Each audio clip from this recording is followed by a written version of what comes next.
Dinuro-duro daw ng Chinese ambassador si General Browner. Yan ang tawag dito, pasabog ni Senator J.V. Ejercito nang siya ay in-interview recently tungkol dito sa nangyaring bombahan na naman, water cannoning na naganap dito sa West Philippine Sea nitong weekend. Tingnan natin yung balita, mga kotsero. Ito po yung naganap. Dinuro ba? J.V. Ejercito reveals Chinese ambassador bullied AFP chief. Ay, grabe. Okay. Panood natin yung interview. Mas maganda kasi kung mapanood natin yung interview para mas, di ba, we hear it from the horse's mouth. Kumbaga, ganun nga. Samantala, gusto naman ng ilang senador na pabalikin na sa China si Chinese Ambassador to the Philippines, Wang Zilian. Wala raw kasi itong naitutulong para mapigilan ang tensyon sa West Philippines. Tama. At kaugnay po niyan Walang silbi. Senator J.V. Ejercito, isa sa mga senador na nananawagan na paalisin na nga ng bansa si Ambassador Wang. Magandang tanghali po sa inyo, Senator. Salamat po sa oras. Yes, Cheryl, magandang tanghali sa iyo. Magandang tanghali. Opo. Senator, ipinatawag na po ng DFA si Ambassador Wang Zilian kasunod po ng bagong insidente ng panghaharas ng China sa West Philippine Sea. Hindi pa po ba ito sapat para sa inyo? Alam mo, Cheryl, ang rason kung bakit ako nanawagan na itong si Chinese Ambassador ay paalisin ang bansa dahil alam mo, dapat ang primary role ng ambassador ay maging linya ng dalawang bansa and siya po dapat ang maging linya ng diplomasya. Kaya lang, tension na nga po because of the West Philippine Sea issue, nakakagatong pa at nakakadagdag pa sa tension. Nakakwenta. Very hostile siya, hindi po siya diplomatic. In fact, ngayon ko lang siguro sasabihin, Cheryl, nakakwento ako si Chief of Staff General Browner nung kamakailan, nagkaroon kami ng executive session, na ikwento niya na sa isang okasyon ay kinronfronto siya ni Chinese Ambassador at tinuro pa at sinabi, don't provoke us. So, wow. Sa akin, kaya ko siya pinapaalis, hindi para putulin ang relasyon natin sa China, kundi dapat palitan ng tao na mas diplomatic para nga po mabawasan yung tension sa West Philippine Sea. Bastusan, no? Dinuduro si General Browner, mga kotsero. General ng Pilipinas ang dinuro-duro. Tama naman yun. Diplomat ka. You're an ambassador. Dapat, mga kotsero, bilang isang ambassador, ikaw yung nag-uumpisa ng diplomasya. Ikaw yung namamagitan sa diplomatic talks between two countries. Well, kung ikaw yung ambassador ng China, at nasa Pilipinas ka, ikaw yung mamamahala ng paigipag-usap. Maayos na paigipag-usap sa gitna ng Pilipinas at ng China. Pero hindi mo ginawa. Dinuro-duro mo pa ang general ang chief of staff. Grabe. Pero bago natin ipagpatuloy ang ating pinag-uusapan dito sa video na ito, may tanong muna ako sa inyong lahat. Sa mga nasa US, UK, Canada, Italy, France, Spain, Ireland, and Belgium, gusto nyo bang makauwi sa Pilipinas ng may libreng patiket galing kay Sendwave? Ito lang gagawin nyo, mga kutsero. Ito lang, pakita ko sa inyo. Pwede kayong manalo ng isa sa 3 free round-trip tickets sa pamamagitan ng Sendwave Pasko. Ayan, mga kutsero, matindi-tindi to. Win a free round-trip flight home kung ikaw ay magpapadala ng higit $200 sa inyo pong Sendwave account hanggang December 31, 2023. Ayan, so kapag nagpadala kayo ng higit $200, so may entry na agad kayo sa up to 5 entries sa mga kotsero ang pwede nyo makakuha dyan sa round trip flight home na yan. Pero paano ba kayo makapagpadala sa Pilipinas sa pamamagitan ng Sendwave? Ang gagawin nyo lang muna, mga kotsero, i-download ang Sendwave app, gumawa kayo ng account, lagay nyo ba account details dyan. At pwede na kayo magpadala sa GCash, cash pickup through pawn shops at sa iba't ibang mga bangko sa Pilipinas. At kapag ginamit nyo pa ang aking promo code na Coach Jared, makakuha kayo ng $20 free credit. Ayan, mga kotsero. Kaya gamitin na si Sendwave for all of your remittance needs at para makakuha kayo ng libreng patiket pauwi ng Pilipinas. na po, mali na nga po yun. Kung sakali man Medyo. po... Medyo. Parang, Medyo pa? sabi nyo nga po, dapat ay nagiging representative sila ng kanilang bansa na maging diplomatic yung mga pag-uusap kung ano man yung mga concerns ng iba't ibang bansa. Yun ang role ng ambassador. Pero kung ganito na po ang kanyang behavior, hindi na puro may respeto sa ating bansa. Sakali man na ituloy po ito, ano ba ang proseso dito, Senator JV, para ideklarang persona non grata at pauwiin na nga po itong si Ambassador Wang Xilian sa China?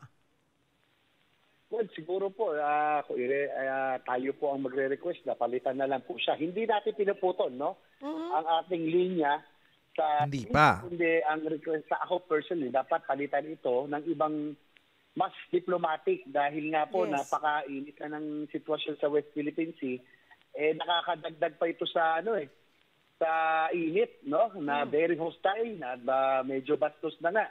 Even ang Senate President Mig Subiri, yun ang unang nagalit yan sana itong nangyayaring pambubuli sa mga Coast Guard natin, mga mangingisda, sana po siya ang ang kumakausap sa Beijing na maging para ipahatid yung ating pong hinaing at yung mga diplomatic protest. Kaya hindi po siya yung dapat na nagpapaint ng tension. So, Alam nyo mga kotsero, ay sa akin sa palagay ko lang naman to. Sa palagay ko lang. At the end of the day, si Wang Xilian is representing their government. Yung gobyerno ng China. At kung ganito yung inaasal ni Wang Xilian, most probably, ito yung asal ng buong gobyerno ng China sa Pilipinas. Let's not forget that. Huwag natin kalimutan yun. It's a fact. Mamaya, tuloy pa natin to. Pakinggan pa natin. Cheryl, sa tingin ko, medyo hindi na siya nakakabuti sa relasyon na lumalala na yung relasyon ng China at ng Pilipinas, mukhang hindi na siya nakakabuti. At klaruhin po natin ulit, Senator JV, hindi ito ibig sabihin ng pagputol ng relasyon. Gusto lang ng mga senador, katulad po ninyo, Senator JV, na palitan itong si Wang Xilian. Opo, gano'n na nga po, Cheryl, no? Sana palitan ng mas madisente, mas maayos na yung makakatulong para lumamig yung sitwasyon, yung may diplomasya kung makipag-usap. Hindi po yung ganyan kabastusan na at wala na respeto. Even our own chief of staff, kaya niyang bastusin. Napakayabang naman ito at wala na respeto sa atin. Kayabang naman ito. Malabas lang po kung ano man yung ginagawa nila sa West Philippine Sea na nambabuli, parang lumalabas doon sa mga ikinuwento nyo pong behavior niya, isa rin po siyang bully. Oo nga po. Imagine, chief of staff po natin, kanyang binubuli. Parang hindi na mukhang ibang usapan na ho yan. No? Kung kaya niya mabastos dito sa host country, talagang gano'n na yung gano'n na po yung kanyang attitude. Kaya ito'y palitan para naman kung gusto pa ng China na tayo manatiling magkaibigan ay mabawasan naman yung tension, no? Dito po sa sitwasyon sa West Philippine Sea. So Senator JV, how are we gonna do that? Ang Senado po ba ang susulat sa China or through DFA requesting na palitan na po siya at pauwiin na sa kanilang bansa? Hindi ko rin alam ang proseso, pero DFA ang susulat, no? Opo. Baka DFA po or yung presidente or through the DFA siguro na ma-request na palitan siya ng ibang ambassador, ibang napalitan ito ambassador ng ibang tao. So, but is this something po na maglalabas po ng statement ang Senado on this requesting? Whether man po mangyari or hindi, pero yung statement ng mga senador natin na dapat na po siyang palitan? Hindi pa naman namin na pag-uusapan kasi bago lang po itong naikwento ni Chair Browner sa aming executive session. Pero siguro pag-usapan po namin if we will come up with a solution para ma-request sa palitan na po itong Ambassador Sina. Senator JV, ang sinasabi po ni Senator Bato de la Rosa, tapatan na po natin yung ginagawa ng China kasi lagi tayong nahaharas at wina-water cannon. Ano po ang take nyo on that? Well, we just have to practice restraint and maximum tolerance kasi ayaw naman natin. Hindi naman natin gustong makipaggera sa China dahil admittedly, superpower po sila. Tayo po, third world nation lang. Hindi naman natin kaya. Pero sa akin, ang ginagawa namin sa Senado, Cheryl, ay sa budget, ay nilakyan namin ang defense budget, o AFP modernization, ang Coast Guard, hindi para tapatan ang lakas ng China, kundi para makapagputap tayo ng tinatawag na minimum credible defense posture. Kahit pa paano ay re-respetuhin naman yung ating pong mga Navy at yung mga Coast Guard, hindi yung ganitong binubuli na lang. So yan po ang aming ginagawa naman sa Senado. On our part, hindi po kami tulad ng ibang vloggers dyan, na mga pro-China, na panay-kyaw-kyaw daw kami. Hindi po. Silently, we are working to strengthen our Navy and our Coast Guard. Marami pong salamat sa inyong oras, Senator J.V. Ejercito. Okay. So, yun yung ganap. So, dinuro-duro pa raw yung, Diyos ko. Ayun, going back to my point earlier, no, sa sinabi ni Senator J.V., na ayan, the ambassador is very hostile, ang sabi. In an interview on One Balita Pilipinas on 1PH, Ejercito stressed Huang should promote a line of diplomacy between China and the Philippines, but the ambassador is very hostile. Ibig sabihin, galit na galit, gustong manakit.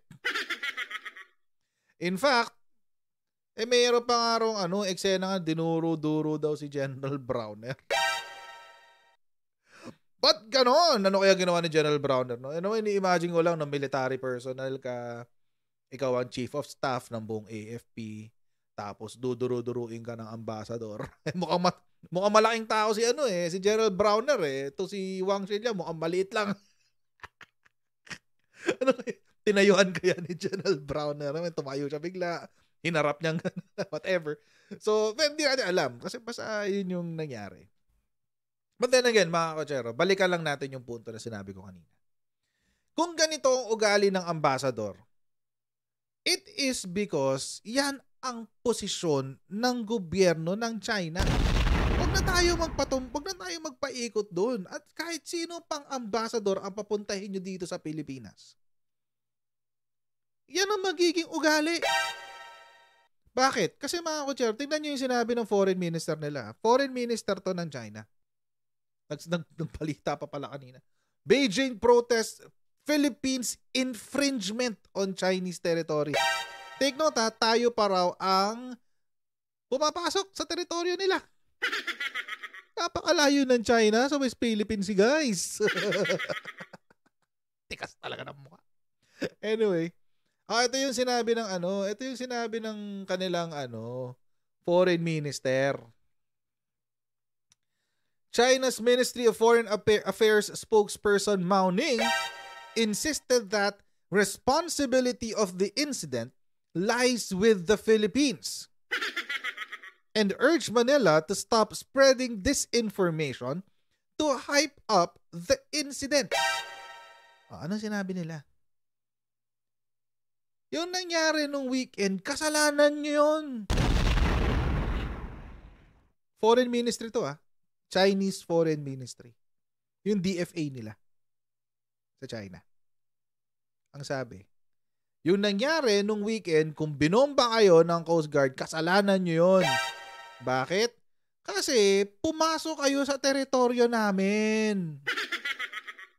Yun ang sinasabi nila. I would like to stress that the responsibility for the recent emergencies in the waters of Renai Jiao lies with the Philippines. The root cause is that the Philippines has broken its promise and refused to tow away the illegally grounded warship at the reef and tried to reinforce it in an attempt to permanently occupy Ayungin. Well, if the Philippines does that, to the ministry, Chinese Ministry of Foreign Ministry, if the Philippines does that, we are well within our rights according to the UNCLOS. Or well within our rights, mga kotsero. Kung gawin man natin yan, karapatan natin yun. Wala nga silang karapatan dyan sa West Philippine Sea. At nakakatawa, pinost ko nga to kanina sa Facebook page ko. No? Sabi ko to. Yung mga pro-China advocates dito sa Pilipinas, kapag pinag-usapan mo yung usapang teritoryo, kasi yun ang claim eh. Yun ang claim ng China. That is our territory. Teritoryo namin yan. Yun ang claim ng China.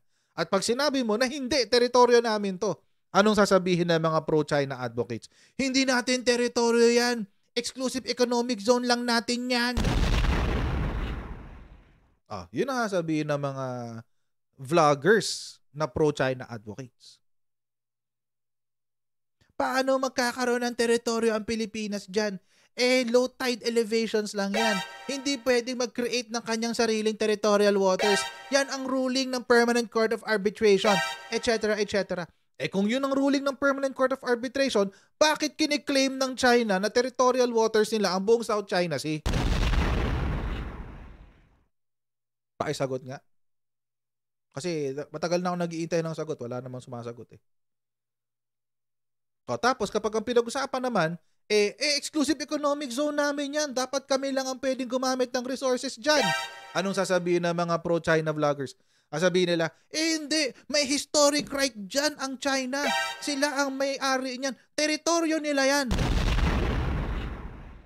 Dapat makipag-usap tayo dyan sa China kasi teritoryo nila yan eh. Really?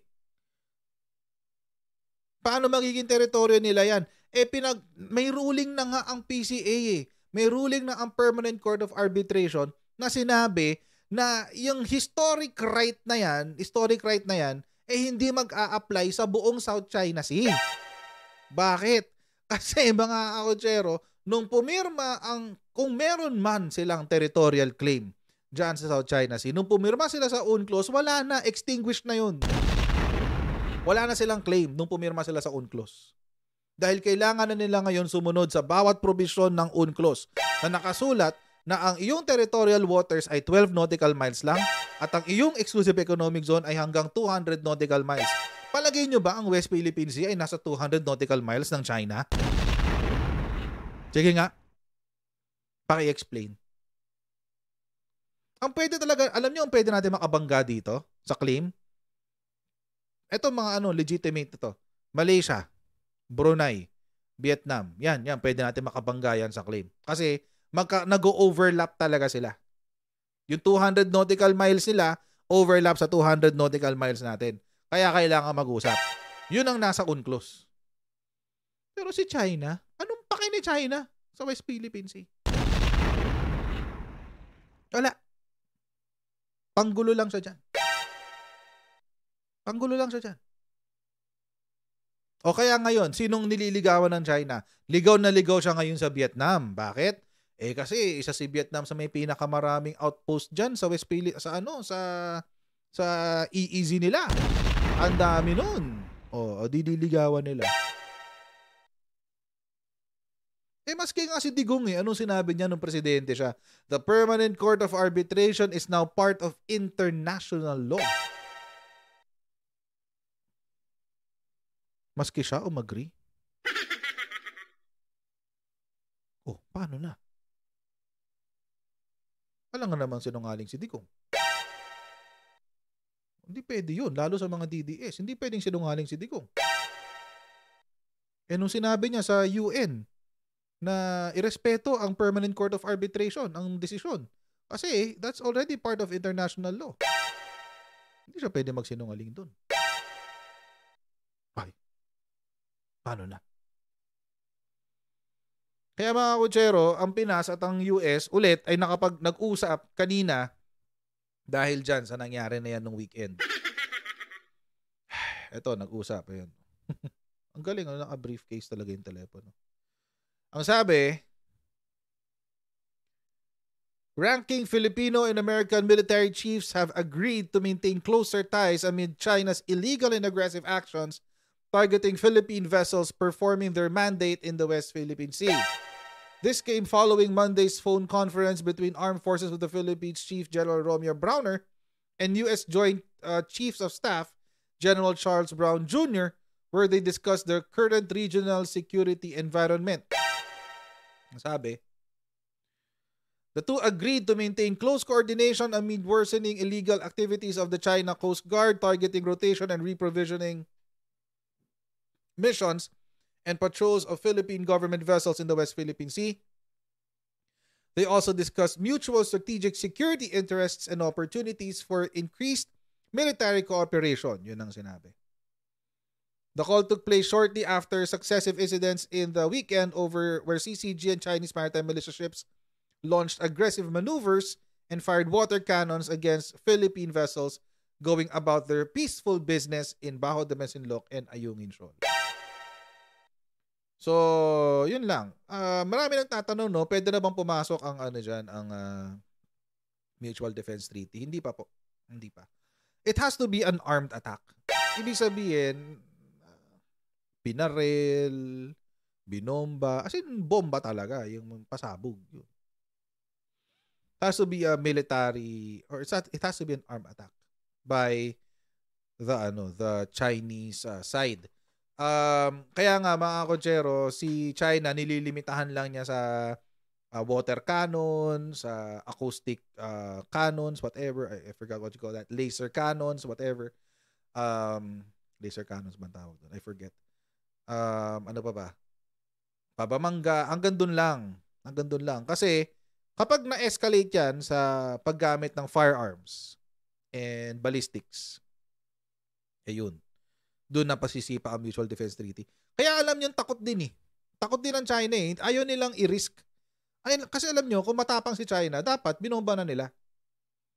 Kung talaga matapang kayo, bombahin nyo, China. Pero hindi nila ginagawa. Kasi takot din sila sa open war. Kaya rin nila yon. At I'm sure si US, pinagpipray niya na hindi mangyari yon. But I think it may happen sooner rather than later. Sana when that happens, the Philippines is prepared. Sana lang. Sana when it happens, the Philippines is prepared. At sana po tayo dito sa Pilipinas, let's have a singular voice. Let's have a singular voice that will support our own interests dito sa Pilipinas. Suportahan po natin ang interest ng Pilipinas. Kaya nga po, sinabi ko to kahapon, nasabihin ko po uli ngayon, mahalaga po ang boses na nagkakaisa ang ating presidente at vice-presidente sa ukol sa issue ng West Philippine Sea. Dahil ang pinuno ng isang grupo, yung grupo ng mga loyalista, si President Bongbong Marcos. Ang pinuno ng grupo ng kabila ng DDS ay si VP Sara Duterte. At sila po ay hinalal ng 31.2 at 31.6 million people respectively. Hindi ho nagkakalayo ang kanilang boto. 31.2 si PBBM, 31.6 si VP Sara. Imagine 400,000 lang kanila mang. Malamang sa malamang galing sa mga campings yun eh. Kasi si Kiko Pangilinan, ang layo ng boto ni Kiko Pangilinan kay Leni Robredo eh. But anyway, going back. So ayun mga kotsero. We have these two people, they're key. So sila ang susi para mapag-unite ang Pilipinas na magkaroon ng isang mensahe laban sa China. I don't think it will happen anytime soon. Hindi yan mangyayari anytime soon. Pero sana mangyari siya. Maawa naman kayo sa Pilipinas. Total naman, sinabi ni VP Sara, di ba? Ang kanyang slogan nung kampanya ay mahalin natin ang Pilipinas. Hindi naman niya sinabing mahalin natin ang China. Hindi naman niya sinabing mahalin natin ang Beijing. Ang sinabi, mahalin natin ang Pilipinas. So sana ipagpatuloy ni VP Sara yun, di ba? Si President Bongbong Marcos din, dapat maging vocal na siya. Hindi na lang hindi na uubra dito yung pangiti-ngiti, 'di ba? He has to do something. He has to do something more concrete.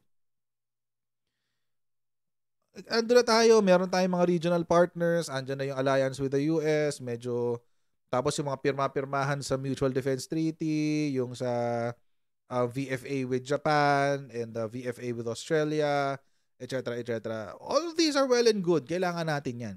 But at the same time, we need to do something more concrete as far as what the Philippines is able to do.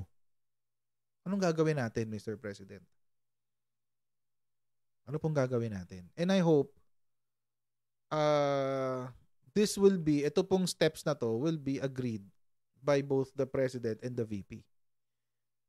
Para ma-unite natin para ma-solidify natin ang support ng mga Pilipino laban sa communist Chinese invasion. So hanggang dito lang po muna tayo sa video na ito, mga Coachero. Huwag niyo pong kalimutan mag-subscribe sa ating Coach Jared YouTube channel and paki-follow na rin po tayo sa ating Facebook page para lagi kayo updated sa mga ganap dito sa ating channel. And I'll see you again in our next Coach Jared Live. God bless and see you next time. Bye!